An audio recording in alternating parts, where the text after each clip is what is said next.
আসসালামু আলাইকুম ওয়া রাহমাতুল্লাহি ওয়া বারাকাতুহু। দর্শক, বিবাড়িয়া জেলার সরাইল উপজেলার শাহবাজপুর গ্রামে গত ৬ জুলাই মসজিদের ছাদে একজন ৯ বছর বয়সী মেয়ে শিশুর বিবস্ত্র লাশ পাওয়া গিয়েছে।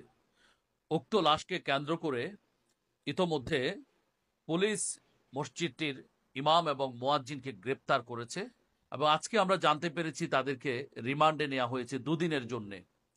তো এই বিষয়টি আসলে অত্যন্ত উদ্বেগজনক, অত্যন্ত দুঃখজনক। আমি প্রথমে আহ, ভুক্তভোগী পরিবার অর্থাৎ নিহতের পরিবারের প্রতি সমবেদনা জ্ঞাপন করছি। মসজিদের মতো পবিত্র স্থানে এটার ছাদে একজন নিষ্পাপ মেয়ের বিবস্ত্র লাশ, এটা আমাদেরকে খুবই পীড়া দেয়। এটা আমাদের জন্য খুবই কষ্টের, খুবই বেদনার। আল্লাহ সুবহানাহু ওয়া তাআলা ভুক্তভোগী পরিবারকে সাবরে জামিল নসিব করুন এবং তাদেরকে উত্তম প্রতিদান দিন। দর্শক, এই ঘটনায় সন্দেহজনকভাবে ইমাম এবং মুয়াজ্জিনকে পুলিশ যে গ্রেপ্তার করেছে, এ বিষয়ে আমরা গতকালকে এই মামলার আইও যিনি তদন্ত কর্মকর্তা জনাব আবির হোসেন, আমি তার সাথে সরাসরি কথা বলেছি এবং আমাদের কেন্দ্রীয় সাংগঠনিক সম্পাদক মাওলানা আতিকুল্লাহ বিন রফিক সাহেবের নেতৃত্বে বিবাড়িয়া জেলা নেতৃবৃন্দ, সরাইল উপজেলা নেতৃবৃন্দ ঘটনাস্থল পরিদর্শন করেছেন। তারা পুলিশের ওসি এবং ভুক্তভোগীর পরিবার সহ সকলের সাথে সাক্ষাৎ করেছেন, ঘটনার বিস্তারিত জেনেছেন। এখনো পর্যন্ত পুলিশ কাউকে শনাক্ত করতে পারেনি।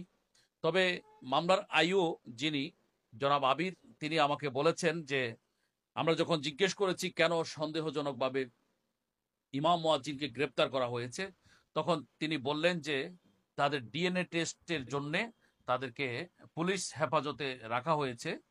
যদি ডিএনএ টেস্টের রিপোর্ট তাদের বিরুদ্ধে যায়, অর্থাৎ তারা যদি নির্দোষ হয়, তাদেরকে ছেড়ে দেওয়া হবে সসম্মানে। আর যদি দোষী প্রমাণিত হন তাহলে গ্রেপ্তার দেখানো হবে। কিন্তু আমরা লক্ষ্য করছি ডিএনএ টেস্টের রিপোর্ট আসার আগেই তাদেরকে রিমান্ডে নেওয়া হয়েছে। এটা খুবই উদ্বেগজনক।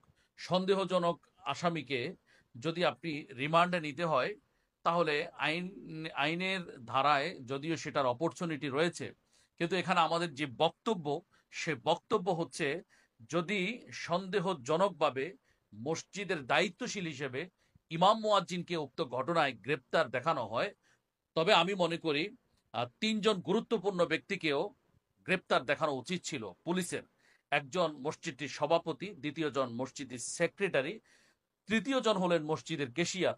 এই তিন গুরুত্বপূর্ণ ব্যক্তিকে সেখানে একই সাথে ইমাম মুয়াজ্জিনের সাথে গ্রেপ্তার কেন দেখানো হলো না, এ বিষয়ে আমরা আইন শৃঙ্খলা রক্ষাকারী বাহিনী এবং এই মামলার সাথে, ঘটনার সাথে সংশ্লিষ্ট রাষ্ট্রের ব্যক্তিবর্গের সাথে, দায়িত্বশীল কর্তা ব্যক্তিদের কাছে আমাদের এ বিষয়ে প্রশ্ন রয়েছে। আশা করি এই প্রশ্নটি উত্তর আপনারা দিবেন। কেন এই মসজিদের দায়িত্ব পালনে অবহেলা করার কারণে যদি ইমাম মুয়াজ্জিনের মানে সেখানে দণ্ড হয়, তাদেরকে যদি গ্রেপ্তার দেখানো হয়, তাহলে একই কারণে কেন দায়িত্বে অবহেলার কারণে, কেন দায়িত্বশীল জায়গায় থাকার পরেও কেন মসজিদটির সভাপতি, সেক্রেটারি এবং কেশিয়ারকে গ্রেপ্তার দেখানো হলো না? এটা খুবই বৈষম্যমূলক আচরণ হয়েছে বলে আমি মনে করি। গ্রেপ্তার দেখালে তাদের ৫ জনকেই দেখানো উচিত ছিল। এছাড়াও আমরা মামলার আইও জনাব আবিরকে আমি আহ, দাবি জানিয়েছি যে সিডিআর এর মাধ্যমে সেই এলাকায় ঘটনাস্থলে ৫ এবং ৬ তারিখে ওই সময়টাতে কাদের কাদের যাতায়াত ছিল সেটি মোবাইল নেটওয়ার্কের মাধ্যমে তারা শনাক্ত করতে পারেন। সেটার জন্য আমরা দাবি জানিয়েছি শানাসাবাদ জাতীয় খতিব ফাউন্ডেশনের পক্ষ থেকে। আশা করছি আমরা এই সিডিআর এর মাধ্যমে পুলিশ শনাক্ত করবেন সেই এলাকায় আসলে কারা সেখানে গিয়েছে। আমাদের কথা সুস্পষ্ট, ইসলামের লেবাস লাগিয়ে ইমাম মুয়াজ্জিনের মতো পবিত্র, গুরুত্বপূর্ণ, সম্মানজনক পদে থেকে তারা যদি ঘটনার সাথে জড়িত হয়, তাহলে আমরা মনে করি এমন দৃষ্টান্তমূলক শাস্তি তাদের হওয়া উচিত, যেই শাস্তি এদেশে এই সব দায়িত্বগুলোতে যারা আসবে তারা যুগ যুগ ধরে মনে রাখবে। আর যদি তারা নির্দোষ হয়, তাহলে একজন ইমামের সম্মান কতটুকু, একজন মুয়াজ্জিনের সম্মান কতটুকু, সেটা নিশ্চয়ই বিজ্ঞ আদালত এবং আইন প্রয়োগকারী সংস্থা, প্রশাসন নিশ্চয়ই তারা উপলব্ধি করবেন এবং তাদেরকে সসম্মানে ছেড়ে দিবেন। এই মসজিদ হচ্ছে আল্লাহর ঘর। এই ঘরের যারা দায়িত্ব পালন করেন তারা সম্মানিত। এই সম্মানিত জায়গায় যদি কাউকে অন্যায়ভাবে হয়রানি করা হয়, তাহলে কিন্তু আগামী দিনে এই জায়গাগুলোতে মানুষ আর আসতে চাইবে না। মানুষ এটাকে রিস্কি মনে করবে। ইমাম খতিবগণ এখানে আর আগ্রহ হারিয়ে ফেলবেন।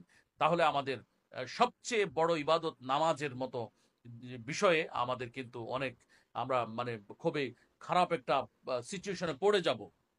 ইমাম সংকট, মুয়াজ্জিন সংকটে পড়ে যাব, এরকম একটা সিচুয়েশন তৈরি হতে পারে।